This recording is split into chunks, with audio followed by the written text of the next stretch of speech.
नमस्कार दोस्तों, परीक्षा नीति के YouTube चैनल पर आपका स्वागत है। आज हम पढ़ेंगे, जैसा कि मैंने पिछले वीडियो में बताया था, एलसीएम और एचसीएफ का कॉन्सेप्ट क्या रहेगा, कैसे हम एलसीएम और एचसीएफ को समझ सकते हैं। सबसे पहले बात करें, हम एक सीक्वेंस में चलेंगे कि एचसीएफ क्या होता है, उसके बाद देखेंगे इसको कैसे फाइंड करते हैं, फिर देखेंगे एलसीएम क्या है, फिर एलसीएम को कैसे फाइंड करते हैं ये देखेंगे, फिर एलसीएम और एचसीएफ में संबंध क्या है। इस वीडियो में मैं सिर्फ इतना ही बताऊंगा। अगले वीडियो में मैं कुछ क्वेश्चन डालूंगा, एक एक क्वेश्चन, तो उससे आपको क्लियर हो जाएगा। चलिए आगे बढ़ते हैं। इस वीडियो को पूरा देखें आप, ताकि आपके एचसीएफ और एलसीएम पूरा समझ आ जाए। देखिए, सबसे पहले यहाँ से देखिए, समापवर्तक, महत्तम समापवर्तक हिंदी में, इंग्लिश में इसको कहते हैं highest common factor. Highest common factor, highest common factor, यानी कि जो कॉमन होते हैं फैक्टर, उसमें सबसे बड़ा फैक्टर वो क्या होता है? एचसीएफ। ऐसे समझते हैं कि कुछ संख्याएं हैं, अगर आपने उनका एचसीएफ ज्ञात करना है तो एचसीएफ ये होगा कि ऐसा नंबर, जो ऐसा बड़े से बड़ा नंबर, लार्जेस्ट नंबर, जो उन सभी संख्याओं को, जो दो या दो से अधिक हो सकती है, उन सभी संख्याओं को विभाजित कर दे, उनको अपने कहते हैं एचसीएफ। उसको एचसीएफ कहेंगे। जैसे फॉर एग्जाम्पल, मान लीजिए आपके पास दो नंबर हैं। जैसे एक नंबर है आपके पास 12 और एक नंबर है 18। तो पहले तो आप इसके कॉमन फैक्टर देखें, कॉमन फैक्टर क्या है।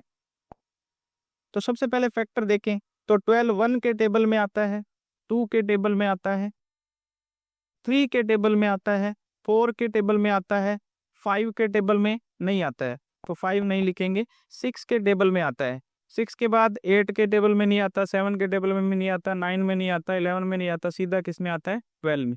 18 का देखिए तो 1 के टेबल में आता है, 2 के टेबल में आता है, 3 के टेबल में आता है, 4 के टेबल में नहीं आता, लेकिन 6 के टेबल में आता है। 6 के बाद किसके टेबल में आता है? 6 के बाद वो 9 के टेबल में आता है। 9 के बाद किसके टेबल में आता है? तो 9 के बाद 10 11 12 13 14 15 किसी के टेबल में नहीं आता, लास्ट में सिर्फ 18 के टेबल में आता है। तो दोनों में कॉमन फैक्टर क्या हुए? दोनों के कॉमन फैक्टर क्या हुए? तो अपने कॉमन फैक्टर देखे दोनों के, तो दोनों के कॉमन फैक्टर जो है वो ये है, 1 2 और 3, और उसके बाद क्या है? ये 6। तो कॉमन फैक्टर क्या हो गया? कॉमन फैक्टर वो क्या हो गए? 1 2 3 और 6। अब एचसीएफ क्या है? एचसीएफ क्या? Highest common factor. ये कॉमन फैक्टर है, इनमें से हाईएस्ट कौन सा है?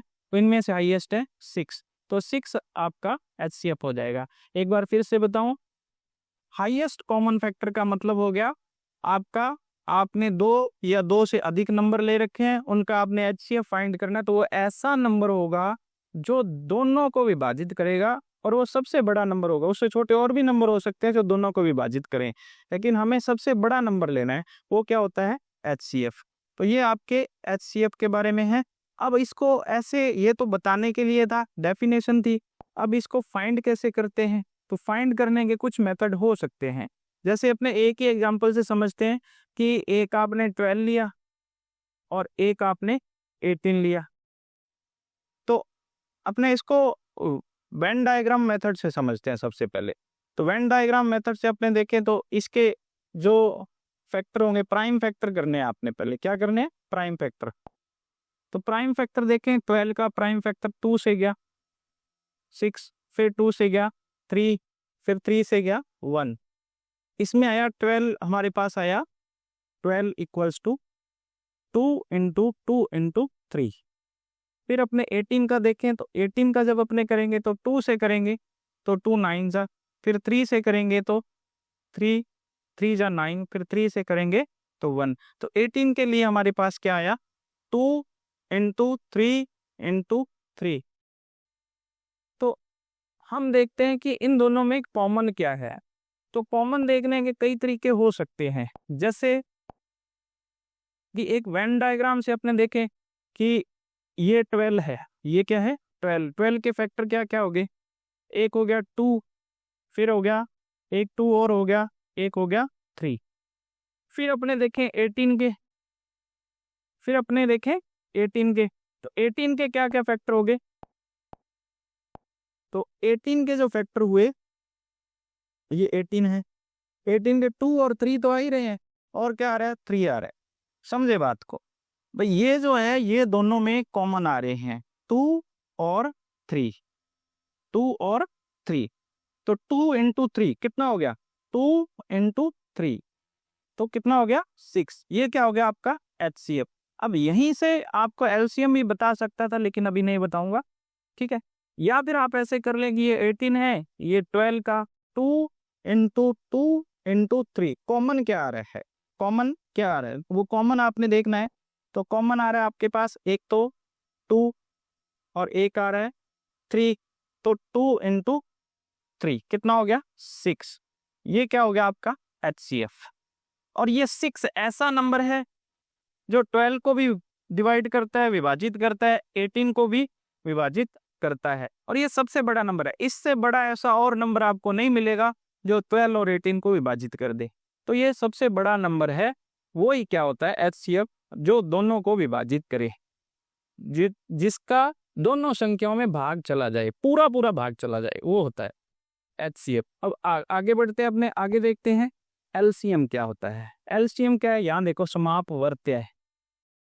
हम अगर दो नंबर की बात करें, जैसे मैंने लिया 4 और 5, तो इसकी बात करते हैं, इसको इंग्लिश में क्या कहते हैं, तो लोएस्ट कॉमन मल्टीपल, क्या कहते हैं लोएस्ट कॉमन मल्टीपल। तो लोएस्ट कॉमन मल्टीपल क्या होता है कि गुणज, वर्त्य का मतलब गुणज, वर्तक का मतलब भाग देने वाला, भाजक। तो यहाँ गुणज क्या क्या आएंगे, उसमें सबसे छोटा गुणज अपने कॉमन लेंगे। तो 4 के गुणज क्या होते हैं, 4 का टेबल 4 1 जा 4, 4 2 जा 8, 4 3 जा, 1 चौका चौका, 2 चौके 8, 3 चौके 12, 4 चौके 16, 4 5 20। इसी तरीके से इसमें देखेंगे 5 एकम 5, 5 2 10, 5 3 15, 5 चौका 20। इसके बाद और कॉमन आते जाएंगे, वैसे तो मैं इसको थोड़ा साफ कर रहा हूँ। तो LCM का मतलब lowest common factor, sorry multiple, ठीक है। तो ये सबसे छोटा कॉमन मल्टीपल है। इसके बाद और भी आएंगे, मल्टीपल मतलब गुणज, गुणज मतलब गुणज। तो ये 20 के बाद और भी आएंगे, जैसे 4 6 24, 4 7 28, 4 8 32, ठीक है, और 4 9 36, 4 दाया 40, 40 और आएगा आगे देखें, 5 8 40 आ जाएगा यहाँ पे, 5 8 तक क्या आ जाएगा 40 आ जाएगा, 5 5 5 चौके 20, 5 5 25, 5 6 30, 5 7 35, 5 8 40, ये 40 आ गया। तो दोनों में 40 भी कॉमन आ रहा है, लेकिन हमें क्या लेना है, लोएस्ट मल्टीपल लेना है जो कॉमन हो, उसी को हम LCM कहते हैं। आगे बढ़ते हैं, देखते हैं, देखिए इसको इस तरीके से अपने कैसे फाइंड करते हैं वो देखते हैं आगे। फाइंड कैसे याद करें LCM को, तो LCM जैसे अपने 4 और 5 लिया, तो 4 के और 5 के अपने LCM फाइंड करना है, तो कैसे फाइंड करेंगे, तो 4 के फैक्टर क्या हो गए 2 इंटू 2, 5 के फैक्टर क्या हो गए 5 इंटू 1। अब 1 तो कोई फैक्टर नहीं है तो लिखने की जरूरत नहीं हुआ, 1 को मत लिखना भाई, कंफ्यूज होता है। अब इनमें कॉमन कुछ नहीं आ रहा है, तो कॉमन नहीं आ रहा तो सारे लिख देते हैं, क्योंकि इनके जो प्राइम फैक्टर हैं, 4 के प्राइम फैक्टर हैं, 4 के प्राइम फैक्टर हैं वो 2 इंटू 2 हो सकते हैं और 5 के 5 हो सकते हैं, कुछ कॉमन नहीं आ रहा तो इसमें सारे ही लिए जाएंगे। तो LCM जब अपने फाइंड करेंगे तो क्या करेंगे, सारे ले लेंगे, जैसे 2 इंटू 2 इसमें से ले लिया और इसमें से 5 ले लिया, तो ये 20 आ गया। तो 20 हमारा LCM है। फिर एक बार और एक एग्जाम्पल से समझते हैं अपने, देखिए एक एग्जाम्पल और लेते हैं, जैसे मैंने 12 और 18 का LCM फाइंड करना, क्या फाइंड करना है 12 और 18 का LCM। तो मैंने 12 के फैक्टर किए थे 2 इंटू 2 इंटू 3 और 18 के फैक्टर किए थे 2 इंटू 3 इंटू 3। तो सबसे पहले तो आपने देखना है कि कॉमन क्या आ रहा है, और जैसे मैंने इसका एक डायग्राम भी बनाया था, ऐसे डायग्राम बना के बता देता हूँ, इसको वेन डायग्राम बोलते हैं। दोनों में कॉमन क्या आ रहा है, 2 इंटू 3 कॉमन आ रहे हैं।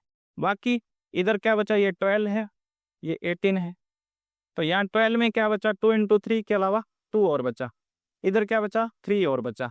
तो इसमें क्या, ये जो कॉमन है, ये कॉमन तो आपने लिखने हैं, बाकी जो बचा है वो भी लिख देना है।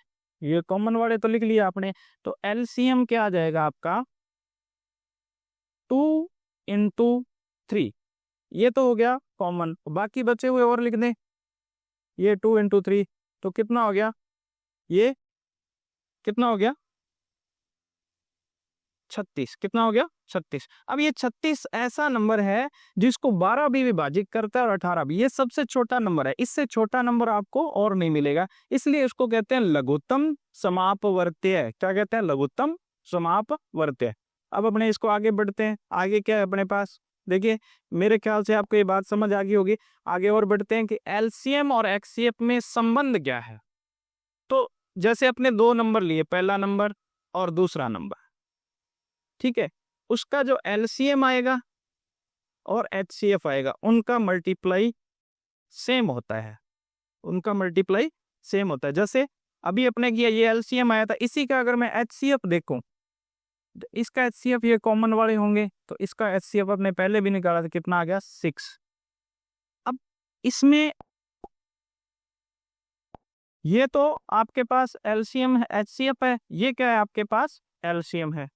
तो आपने क्या करना है, इस रिलेशन को देखना है, इसको समझना है कि पहला नंबर अपने पास 12 था, दूसरा नंबर आपके पास 18 था।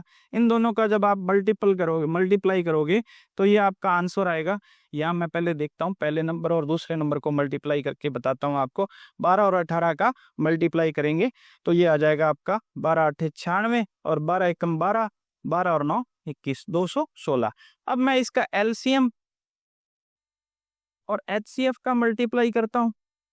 एलसीएम इसका जो है वो 36 आया था, एलसीएम एचसीएफ इसका 6 आया था, तो ये भी कितना आएगा, 216।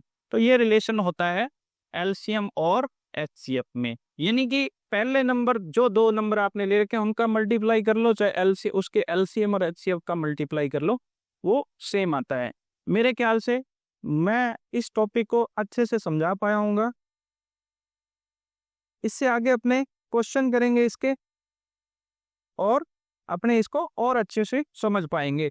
बहुत बहुत धन्यवाद। आप और जानकारी के लिए हमारे परीक्षा नीति के YouTube चैनल को सर्च करते रहें, और हमारी ऐप है जिस पर 50 क्वेश्चन मैंने अपलोड किए हैं, या 1-2 दिन में हो जाएंगे, उन पर जाइए आप और प्रैक्टिस करें। जैसे मैंने पिछले वीडियो में बताया था, प्रैक्टिस बहुत जरूरी है। बहुत बहुत धन्यवाद।